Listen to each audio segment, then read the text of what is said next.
जय हिंद साथियों, आज एक बार पुनः प्रस्तुत है हम आप सबके बीच अपने सीटेड प्राइमरी लेवल का एक नया टॉपिक लेकर, जिसे कहते हैं अम्लीय वर्षा। तो आज हम आपको अम्लीय वर्षा के बारे में थोड़ा सा अवगत कराते हैं। इसमें दो मुख्यतः चीज़ें होती हैं, SO2 और NO2।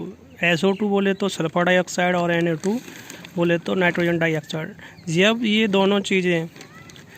दोनों तत्व H2O यानी जल या नमी के साथ में क्रिया करते हैं तो वो अम्लीय वर्षा का कारण होता है।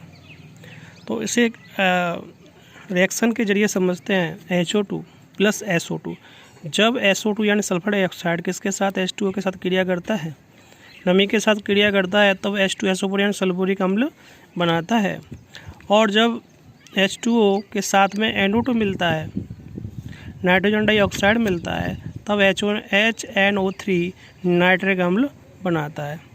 इसके निकलने का कारण क्या है? जब कारखाना और फैक्ट्रियों से SO2 और NO2 निकलती है तो ये वायुमंडल में जाकर H2SO4 और HNO3 जैसे अम्ल बनाते हैं, जो कि अम्लीय वर्षा के रूप में गिरते हैं, जिससे पर्यावरण को भारी नुकसान पहुंचता है। जब ये अम्लीय वर्षा होती है उससे हमारे पर्यावरण को बहुत ज़्यादा नुकसान होता है। इसके दुष्परिणाम या नुकसान क्या क्या होते हैं वो समझिए। इससे कुष्ठ रोग यानी कि स्टोन लेप्रोसी, जलीय जीव मर जाते हैं, फसल नष्ट हो जाती है। लेड यानी सीसा और कॉपर यानी तांबे के जो पाइप होते हैं, उन पाइप क्या करते हैं, ख़राब हो जाते हैं। मृदा प्रदूषण होता है, मिट्टी का उपजाऊपन ख़त्म हो जाता है। बहुत सारे देश हैं, उनमें एक तो जर्मनी है। जर्मनी में बहुत सारी ऐसी जगह हैं जहाँ पर अम्लीय वर्षा होती है, और अम्लीय वर्षा होने के कारण वहाँ की मिट्टी का उपजाऊपन बिल्कुल ख़त्म हो गया है, यानी बंजर हो गई है। एक अम्लीय वर्षा का pH मान कितना होता है? किस जल को हम मानते हैं कि अम्लीय वर्षा है? तो अगर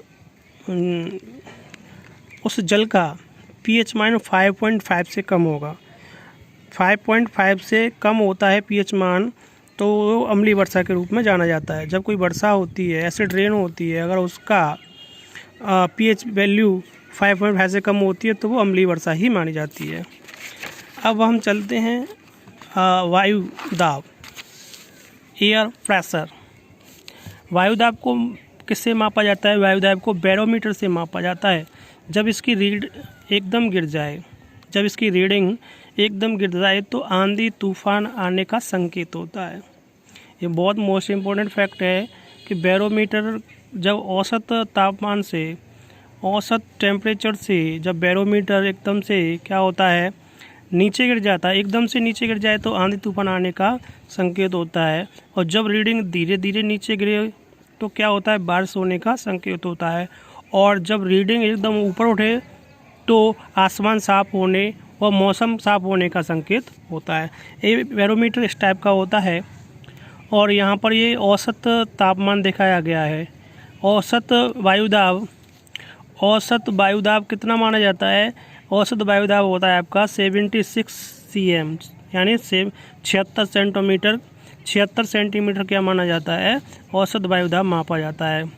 और इसके अंदर बैरोमीटर के अंदर H यानी मरकरी पारा भरा हुआ होता है, उसमें कुछ पॉइंट्स होते हैं। तो आप धीरे धीरे ये टेम्परेचर ऊपर उठता है नीचे उठता है, उसमें साफ दिखाई देता है।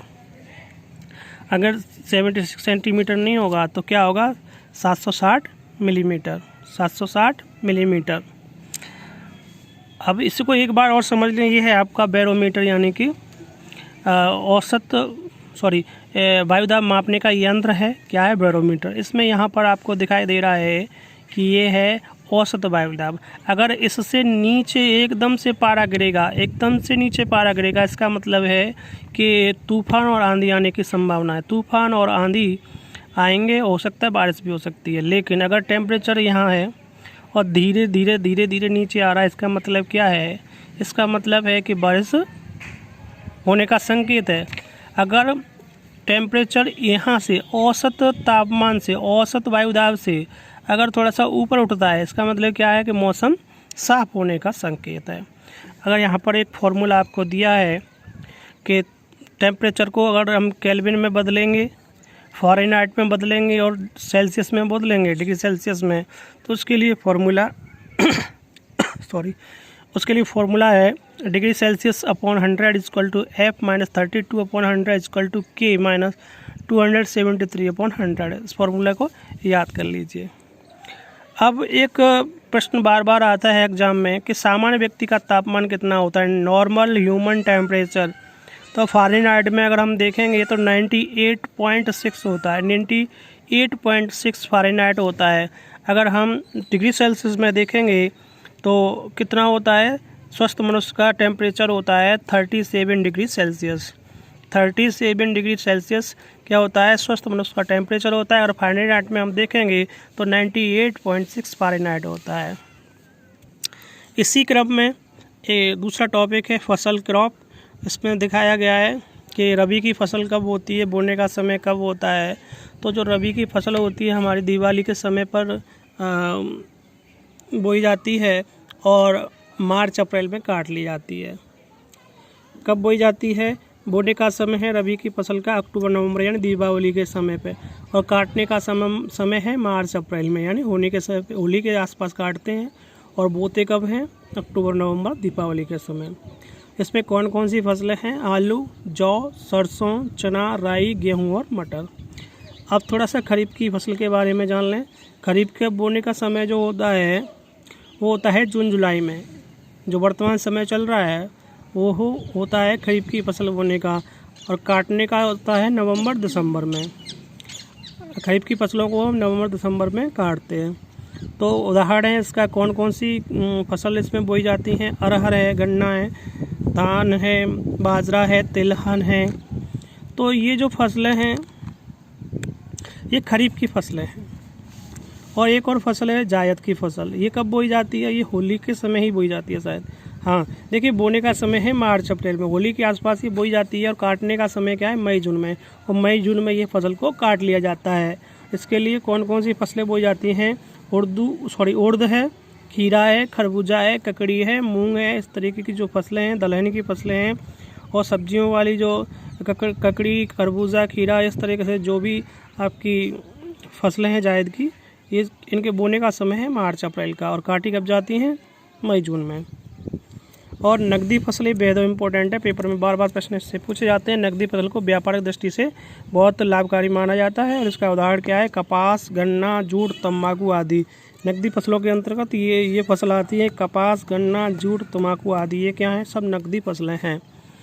तो अभी इसमें हम आज के लिए हम बस इतना ही रखते हैं, और नेक्स्ट टॉपिक को आपके सामने जल्द लेकर के आएंगे।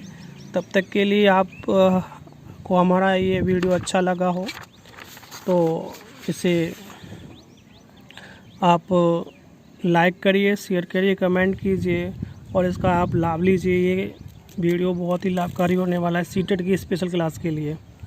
धन्यवाद साथियों, जय हिंद।